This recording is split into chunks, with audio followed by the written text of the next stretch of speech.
Assalamualaikum warahmatullahi wabarakatuh. Izin memperkenalkan diri, nama saya Muhammad Maulana Malik Ibrahim dari kelas 5B.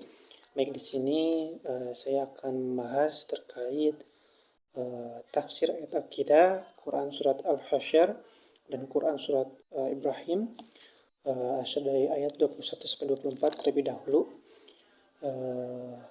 Baik, sebelumnya saya akan membacakan ayat dari Quran surah Al-Hasyr ayat 21 dan 22 sampai 24 beserta artinya. A'udzu billahi minasy syaithanir rajim. Bismillahirrahmanirrahim.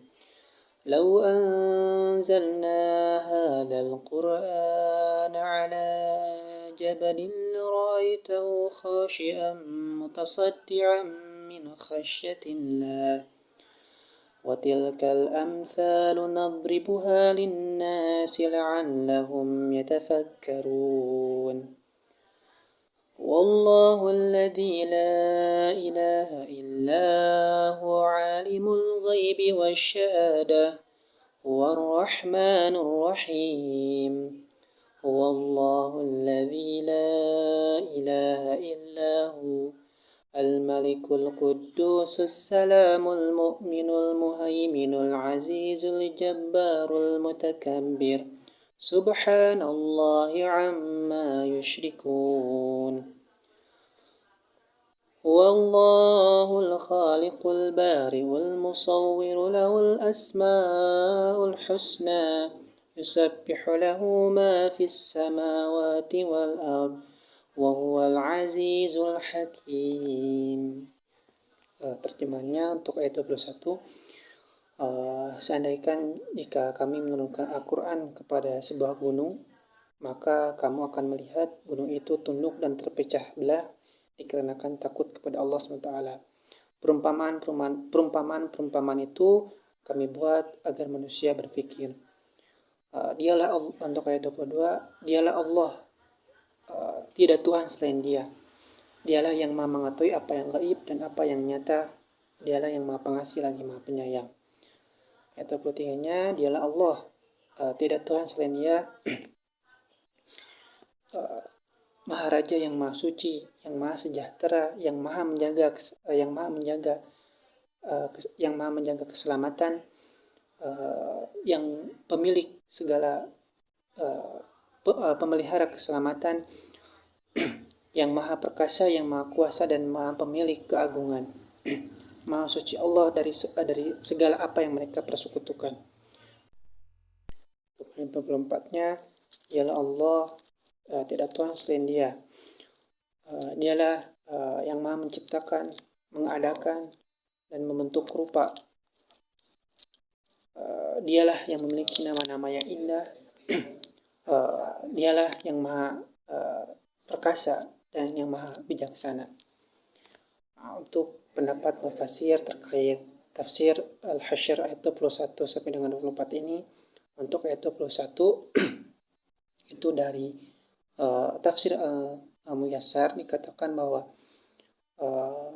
Allah mengisyaratkan terkait perumpamaan bahwa seandainya Al-Quran itu diturunkan kepada sebuah gunung, maka gunung itu akan tunduk dan bahkan hancur lebur terpecah belah dikarenakan takut kepada Allah. Dan perumpamaan ini dibuat agar manusia berpikir, memahami makna-makna isi Al-Quran dan apa yang segala sesuatu yang terkandung dalam Al-Quran. Kemudian sejalan juga senada dengan tafsir Al-Muyassar tadi, dalam tafsir Al-Mukhtasar itu mengisyaratkan bahwa manusia hendaknya menggunakan akalnya dari perumpamaan tersebut agar berpikir terkait makna-makna Al-Quran dan berpikir juga dengan perumpamaan tersebut manusia dapat menjalankan segala perintah dan menjauhi segala larangan Allah SWT. Kemudian untuk ayat ke-22, dialah Allah, tidak Tuhan selain Dia. Dan tafsir Muyassar, Al-Mukhtasar dan juga Al-Wajiz itu senada bahwa tidak Tuhan yang berhak disembah selain Allah SWT. dan dialah yang maha tahu apa yang gaib, apa yang tidak terlihat oleh panca indera, dan dialah yang maha tahu dan juga maha kuasa atas apa yang nyata yang bisa terlihat oleh panca indera. Dan dialah pula yang maha pemilik kasih dan sayang, tiada yang bisa melebihinya. Nah, kemudian di ayat ke-23, dialah Allah, tidak Tuhan selain Ia, dialah yang maha perkasa, dialah yang maha raja, yang maha suci, yang maha sejahtera, pemelihara keamanan, keselamatan, yang maha kuasa dan juga maha pemilik keagungan. Nah, maksud dari ayat ini dalam tafsir Al-Wajiz dan juga Al-Muyassar itu menjelaskan terkait Allah lah yang maha raja, yang maha suci, tiada kekurangan darinya, dan dia tidak kekurangan darinya, tiada hal tercela darinya, dan dialah yang maha kuasa serta maha menjaga keselamatan segalanya, dan dialah yang maha pemilik keagungan, dan juga tiada hal yang dapat disekutukan terhadapnya. Allah tidak dapat disekutukan karena dialah Tuhan yang maha satu-satunya Tuhan. Dialah yang Tuhan. Kemudian di ayat ke-24, ayat terakhir ini, dalam pendapat mufasir yang seperti tadi disebutkan bahwa yang artinya itu dialah Allah yang maha menciptakan, maha mengadakan, maha membentuk rupa. Maksudnya di sini Allah lah yang maha menciptakan dari yang tidak ada, sesuatu hal yang tidak ada menjadi ada. Yang tadinya tidak memiliki bentuk ataupun rupa, Allah bentuk rupanya. Dan juga dialah yang maha pemilik nama-nama indah, beserta sifat-sifat yang indah juga. Dan maha bijaksana bagi Allah SWT. Mungkin itu untuk tafsir Quran surat Al-Hasyr ayat 21 dan 24. Untuk Quran surat Ibrahim ayat 24 sampai dengan 28. Saya bacakan terlebih dahulu ayat beserta terjemahannya. A'udzu billahi minasyaitonir rajim. ألم تر كيف ضرب الله مثلا كلمة طيبة كشجرة طيبة أصلها ثابت وفرعها في السماء تؤتي أكلها كل حين بإذن ربها ويضرب الله الأمثال للناس لعلهم يتذكرون ومثل كلمة خبيثة كشجرة خبيثة اجتثت من فوق الأرض ما لها من قرار يثبت الله الذين آمنوا بالقول الثابت في الحياة الدنيا وفي الآخرة ويضل الله الظالمين ويفعل الله ما يشاء ألم تر إلى الذين بدلوا نعمة الله كفرا وحلوا قومهم دار البوار. Maknanya, tidakkah engkau memperhatikan bagaimana Allah menciptakan pohon yang baik, terdapat ucapan yang baik, yang pohon tersebut akar-akarnya kuat dan batangnya menjulang ke langit, dan buahnya selalu berbuah setiap saat atas izin Tuhannya. Perumpamaan itu dibuat agar manusia dapat selalu mengingatnya.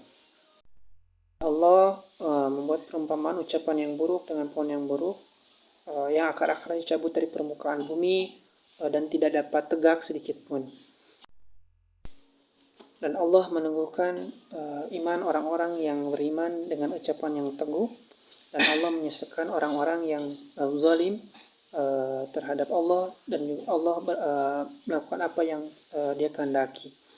Dan tidakkah kamu memperhatikan, ayat 28, tidakkah kamu memperhatikan bagi orang-orang yang menukar nikmat Allah dengan mengingkari Allah, itu mereka menjerumuskan kaumnya ke dalam kebinasaan. Kemudian untuk tafsir dari Quran surat Ibrahim ayat 24 sampai dengan 28 ini, ayat pertama, Tafsir Al-Jalalain karya Al-Jalaluddin Al-Mahalli dan Al-Jalaluddin As-Suyuti menerangkan bahwa ucapan yang baik itu perumpamaannya seperti pohon yang baik yang akar-akarnya itu tertancap kuat dan berdiri tegak di atas permukaan bumi. Begitupun dengan Quran Al-Qurtubi, pohon ini diumpamakan sebagai seorang mukmin yang memiliki iman yang kuat terkait apa-apa yang mereka ucapkan jika keluarnya itu baik. Nah, kemudian dalam di ayat selanjutnya dalam tafsir Al-Jalalain dan tafsir Al-Azhar juga menerangkan bahwa hasil dari ucapan yang baik tadi diumpamakan sebagai pohon yang baik itu adalah hasilnya adalah buahnya.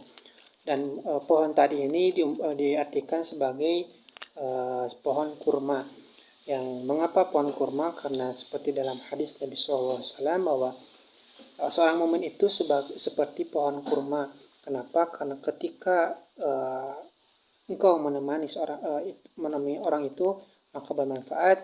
Ketika bermusyawarah dengan orang itu maka bermanfaat, dan ketika duduk bersama juga bermanfaat. Sama seperti pohon kurma yang setiap bagiannya dapat dimanfaatkan. Nah, begitupun dalam tafsir Al-Azhar terkait ayat ke-25 ini bahwa sebagaimana mukmin yang memiliki iman yang kuat, yang kokoh, akan menghasilkan buah juga yang baik, yaitu perilaku dan akidah yang baik pula. Nah, kemudian di ayat selanjutnya, ayat 26, ini lawan dari ayat sebelumnya, yaitu terkait ucapan yang buruk. Maksudnya ucapan yang buruk ini dalam tafsir Al-Qurtubi, Al-Jalalain dan juga Al-Azhar itu menyatakan bahwa di sini berarti kezaliman, kekufuran terhadap Allah SWT. Jangan sekali-kali melakukan itu dan diumpamakan sebagai pohon yang buruk yang bahkan akarnya tidak dicabut dari tanah di permukaan bumi dan tidak dapat berdiri sedikit pun. Itu perumpamaannya. Kemudian untuk ayat selanjutnya itu terkait penegasan bahwa bagi orang-orang yang beriman, mereka diteguhkan imannya dengan ucapan yang teguh. Ucapan teguh di sini dalam tafsir Al-Jalalain berarti kalimat tauhid gitu, kalimat tauhid seperti itu. Dan bagi orang-orang yang zalim terhadap Allah, maka Allah sesatkan baginya. Tiada petunjuk baginya dan Allah berkehendak atas apa yang dia kehendaki, atas apa kehendak Allah sendiri. Nah, kemudian selanjutnya di ayat ke-28 terkait agar manusia berpikir, tidakkah manusia berpikir bagi orang-orang yang mengingkari nikmat Allah, tidak bersyukur atas nikmat Allah dan mengingkarinya, maka sebetulnya ia menjerumuskan kaumnya sendiri, dirinya sendiri dan juga kelompoknya terhadap kebinasaan. Jadi di sini sebetulnya bagi orang-orang yang tidak bersyukur yang atas nikmat yang Allah telah berikan kepadanya, maka sebetulnya bukan keindahan dunia yang dia dapatkan, malah akan tetapi kebinasaan bahkan di dunia dan bahkan di akhirat pula. Mungkin itu saja yang dapat saya sampaikan. Mohon maaf atas segala kekurangannya, mohon maaf atas segala kesalahan apabila apa yang saya paparkan terdapat kekurangan kesalahan. Terima kasih. Wassalamualaikum warahmatullahi wabarakatuh.